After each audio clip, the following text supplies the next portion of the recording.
Alright, so I'm bringing you guys a deck profile of my wind-up deck for the new August 2016 format, now that we have two wind-up magicians that we can use. This actually changes a lot for the deck, because the combos are totally different. You have two magicians instead of just one.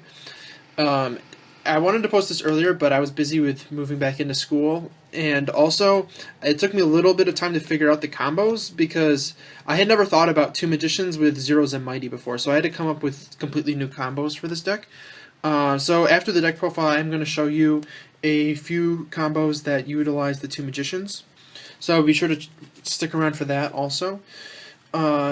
And I am pretty happy with this deck list. I think this is actually really close to as good as you can get with windups currently. Unfortunately, it is going to have problems with the current meta. I think this could potentially be good in a different format, but this deck only truly succeeds when you're going second, and going second in this format is really tough because there's just too many decks that set up really strong boards turn one. This can be tough to answer that with. This deck is primarily an OTK deck. I did think about trying to make it so you could try to set up strong boards going first, but then you have one less card, so you have less cards to combo with, and also the extra deck doesn't really lend itself to making lockdown monsters in this type of deck. Really all you can summon is like Durendal, Totem Bird, Giant Hand, Engineer, stuff like that. So nothing like totally dominant. So I figured the OTK route was better to go. Okay, enough of the intro. Let's get into the deck profile. So for the wind-up monsters, we've got 2 Magician, 3 Shark, 3 Rats, 2 Rabbits, and 2 Warrior. Okay, so first of all, these 3 are obvious. Nobody's going to question you there. Talking about these a little bit. Warrior is actually better than Rabbit now. It's kind of weird, but Rabbit really does not do that much in a lot of situations. This is good if you're playing like lots of traps, but traps are kind of hard to run in windups. You can't really run Desires effectively because if you banish either of the magicians, that lowers the deck ceiling a lot. And obviously Card of Demise would be even tougher because you tend to have monsters in your hand, and also you can't special summon. So you can't really play traps effectively if you can't run both of those cards at 3, in my personal opinion. So that means that this card doesn't really shine, and it's only really used as a combo piece. And as far as a combo piece goes, this is simply better because you can summon this off of Invoker. This is level 4 and this is level 5. And even drawing into this is not nearly as bad as it used to be because this is actually useful to draw alongside either Brilliant Fusion or Instant Fusion. So you can just normal summon it and then make like a rank 5 if you draw this. And then this doesn't really have that going for it. This is only good for like triggering factories and like I said earlier, in a combo piece. So like I even thought about cutting this to 1 and putting this to 3, but 2 does allow you to loop them with a Magician. Say you have 1 and then a Magician, you can summon the other one off of it and banish the Magician. It comes back next turn, and then combo the following turn. So that's a situational thing that I think is worth playing. And then the engines. So we've got Speedroids, 3 Terror Top, and 3 Tekkenberg. This makes Invoker. And that starts a lot of combos. It's pretty obvious. Rank 3 engine, basically better tour guide. And then we got 2 monks. So monk is kind of awkward because it does clog up board space, which makes your combos harder to pull off. But monk plus shark in a spell is an OTK. I think it's worth playing. I'll show you that combo later. It tutors your magician from the deck, which helps. And then we've got a Brilliant Fusion, so we're playing 2 Garnets and 1 Trick Clown. So yeah, Brilliant Fusion's really good. Those are the best things to run with it. And then hand traps, you always go second, so that's why I'm playing hand traps. 2 Ghost Ogre and 2 Max C's. This is your other lights target besides Trick Clown. Wind-Up Knight is also light. It's a wind-up monster that is light, but unfortunately it's kind of terrible. I think I'd rather draw this like every game almost, so I'm playing this. And then Max C's pretty obvious. It's just a good card. And then for the spells, we've got Triple Factory, Isn't as good as it used to be because games don't last long enough for you to actually build up too much advantage off this. But it does let you search your deck for your Magician Shark combo. Triple Brilliant Fusion, the extra normal summon is really powerful, and it puts level 5 and a level 4 on board, which you can both use for an Exceed summon. Triple Instant Fusion, Norden, but you can also summon level 5 off of that, so that's also really good for flexibility. We are going second usually, so Triple Twin Twisters, and this deck does struggle to play through back row, so this is the best way to deal with that. And then the one-ofs, Rigeki, once again, are going second. I actually thought about playing Dark Holes in the main, but too many non-combo cards, you'll brick. I don't think you can really justify Dark Hole, but it's something to consider. One Soul Charge, this kind of goes against the deck's philosophy where you're trying to OTK, but if you have this and you can't OTK, this is a really powerful card. It's kind of like a backup plan, because the deck can make decent boards with that. And then one upstart for consistency, you can OTK through 9,000 with some OTKs, but not other ones. So this is also borderline because of that, but I think you really do need as much consistency as possible. And then the extra deck. So this was the hardest part. This is like the main reason I wasn't able to post this earlier. I had to think so hard about the extra deck. There's like 17 cards I really wanted to run, and I ended up with these 15. So for the rank 3s, we have Invoker and Totem Bird, and that's it. So Invoker is like the most important card in the entire extra deck. You use this for all of your combos, essentially. And then Totem Bird is the lockdown rank 3 you can make with Terra Top, obviously. This is your like go-to if you have access to Invoker through the rest of your cards. You can make a Totem Bird with this, and that's also just if you're going first for whatever reason, you can make Totem Bird. If you don't have like an optimal hand where you can actually make use of Invoker, this is something you can go into. The other rank 3 I wanted to play was Engineer because that's a generic rank 3 that is similar to this, but in terms of lockdown or protecting yourself, I guess, it's just not nearly as good. And then, oh yeah, I also cut Levier because I have new combos that don't need Levier to OTK. In the past, with only one Magician, you did need Levier for some of the OTKs, but no longer. So for rank 4s, you got Papal Operative, Direwolf, Giant Hand, Trapeze Magician, Utopia, and Utopia the Lightning. So I'll go through all of these. This one's obvious. This is the second most important card in the extra deck. You need that for basically all your combos also. This one is basically, you make this off of Instant Fusion, destroy your opponent's back row, and then combo off. This is a way to clear back row. And this also can do almost the same stuff as Castel in terms of destroying stuff. And there's not room for Castel. Castel is another card I really wanted to play. And also, this clears off board space. So if you're comboing, there are times where you need more monster space. Your 5 zones is not enough for this deck at all. So you summon this and destroy it, and you're basically clearing off 2 of your own monsters, destroying one of your opponent's cards at the same time. And you can even destroy your own stuff if you really need the space. One Giant Hand, this is the like shutdown rank 4 that you can go into. Definitely the best option because you can't really afford to play Rafflesia and Trap Holes in the main deck.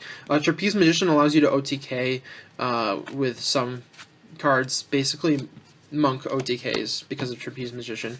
And then this is obvious, this is like the best rank 4 right now, and it's, yeah. You don't need that for OTKs because I didn't want to count on my opponent having a low attack mode monster that could beat over with 5,000. The rank 5s, you got Shark Fortress, Durandal, Volcasaurus, and Gaia Dragon. So I wasn't playing this card for the longest time because you didn't need it, but now playing this card allows Magician Shark with only one Shark to be an OTK. So I think it's needed because of that. Durandal, this is the rank 5 version of Giant Hand and Totem Bird. And then this is also needed for some OTKs. If your opponent has one monster on board with like 1700 attack or more, then Magician Shark is an OTK with this and this. And then fusions, we got Norden, Panzer, and Seraphonite. You need these to play the fusion spells that we're playing. And side deck, I didn't really think too much about this, but I think it's a pretty good side deck, that said. The third Ghost Ogre, it's a matchup where that's good. 3 Effect Veiler. If you need to side out Ghost Ogre, you still need Blight, so you side this in. So if this is better in the matchup, you can use that. I think these are all pretty important in the side. 2 Flying Seas. I'm basically only siding spells, monsters, and hand traps because you're planning on going second. And so this is like for Burning Abyss, basically. 3 Gamma Seal. If you're playing like Herald or Cosmo, that can be annoying, so you can like play this. So I am siding extra deck monsters because there's not enough space in extra deck. So you side this in if you're playing something that plays lots of traps, which is a lot of things, but it's hard to play it in the main deck. And then Dweller, side this in against like Cosmo, Burning Abyss, anything that uses the graveyard. Spells, 2 Dark Hole, pretty obvious. I almost made deck that. And then 2 MST if you need more spell and trap removal. So that's the deck. I'm going to go through some of the basic combos really quick. So with this deck, the best combo is different for basically every hand because there's so many different combinations of cards you can have. But I'm going to go through like basic 2 and 3 card combos here that are likely to come up. So just Magician plus Shark, and that's it. This is an OTK.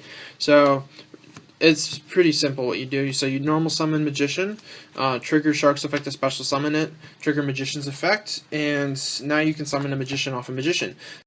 So now we need to trigger this Magician effect, so we're going to make Shark level 3.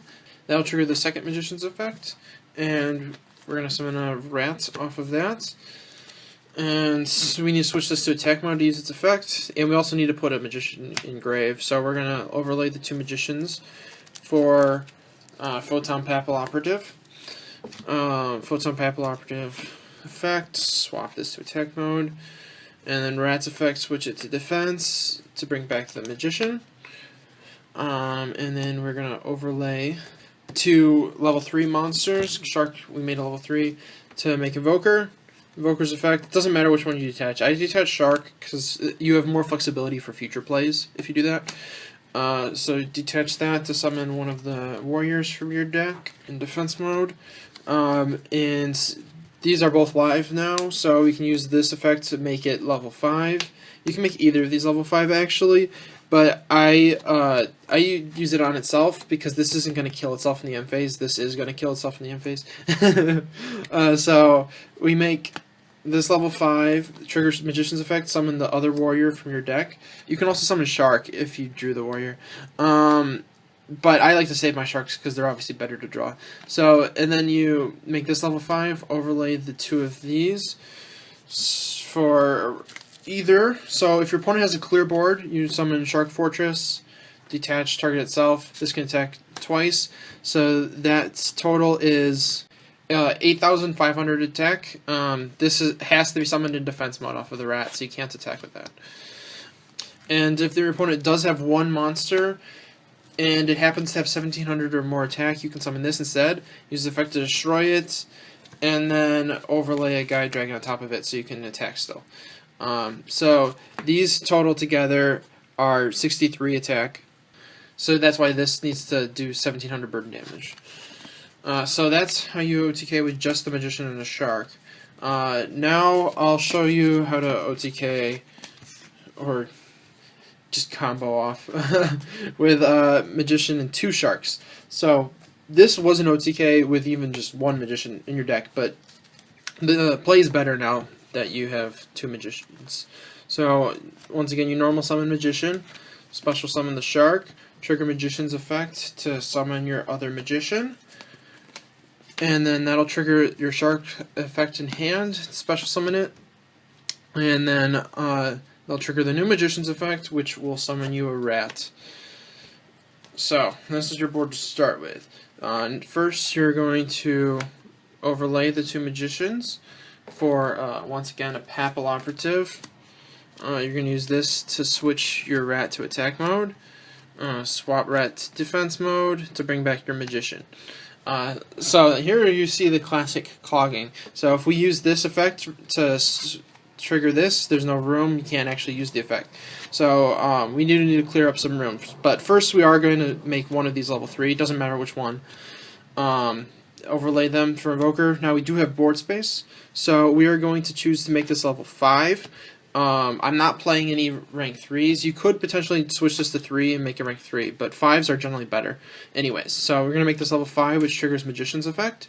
Magician will then special summon from the deck one of your warriors. We make this level 5, and you can overlay for any 5. It actually doesn't really matter, because if it's an open board, you can like OTK with your actually good ones. So we're going to use the effect of Invoker to summon Warrior, and then these are both level 4, so we overlay for any level 4. So we're going to overlay for, let's say, Giant Hand. So we managed to summon 2 actually good ones, and this is 8,100 damage. So that's an OTK. If you do need to do more damage, though, you can summon like any level 4s or any level 5s with this combo, except for Trapeze. So like you can summon this if you need to attack over something in attack mode. You can summon your Volcasaurus and then put a Guy Dragon on top of it after you use the effect. You can summon a Shark Fortress. You have a lot of flexibility with these 2 spots, which makes this combo is like easily an OTK. You can deal with boards and then OTK. So yeah, it's pretty good. And then the only other one I wanted to run you guys through was Shark plus Monk and any spell. Let's say it's a Twin Twisters that we don't need. So this is also an OTK. These 2 plus any spell, and we play a lot of spells, so it's almost like a 2-card combo. You need 3 cards, but only 2 of them are specific. So you just normal summon the Monk, switches itself to defense mode, use the effect to summon a Magician, obviously, trigger the Shark effect to special summon that, trigger Magician's effect, special summon another Magician. And then we're going to make Shark a level 3 to trigger the Magician, special summon a Rat. You can see the similarities between these plays. So this is an issue, actually. Monk kind of clogs your board up. It's kind of funny. So we're going to overlay these 2 for, you guessed it, Papilloperative. Switch the Rat to attack mode. Rat's effect, bring back the Magician. So this Magician effect is live, but we can't actually trigger it. I tried to think of ways to trigger it, and I can't actually come up with anything. There's just not enough board room. So that makes this play like not optimal in my opinion, but it is an OTK. So you make this a level 3, or you already did make a level 3. So you overlay these for like anything. You're basically just summoning this for the attack. You can summon a warrior off of it, but like you don't need the warrior. You're not going to do anything with it. If you have a Shark extra in your hand, you can use it to make like a rank 4 or 5, which is helpful. But you're basically just summoning this to attack with it. So yeah. And then overlay the 2 Magicians for Trapeze. Use the Trapeze effect to make it attack twice. And this is 8,700 damage, because this is 5,000 by itself. So that is an OTK. This is actually, you can summon this fairly easily in this deck, because you have so many spellcasters. This is a spellcaster, Monk is a spellcaster, and also your Trick Clown is a spellcaster, and that one's especially easy to summon. So that definitely makes this more viable, and if this dies, you can special summon your Trick Clown from the deck. So it's kind of a niche card, but it does have some decent synergy in here. So that's a few basic combos that are OTKs. There's obviously a lot more you can do combo-wise with this deck, but I'd be here all day if I just ran through combos, because it gets really complicated when you just have like a brilliant fusion. The main thing you have to think about when you have a card like this is actually managing your board space so you don't run out of monster zones. You want to be able to use all of the monsters you summon, like both the Seraph Knight and the Trick Clown for a rank 4 and a rank 5. Yeah, so you have to try to think about how to use both of them without running out of board space. So yeah, it's tough to manage sometimes. You have to think about your combos beforehand. Because you can't just, unless you really spend a lot of time, it's tough to memorize all of them because there's so many different variations. Well, that's my wind-up deck profile. Hopefully you guys all enjoyed the video. I think it's a decent deck, but not quite up to handling the meta, unfortunately. Hopefully you guys all enjoyed, and if you did, be sure to check out some other stuff.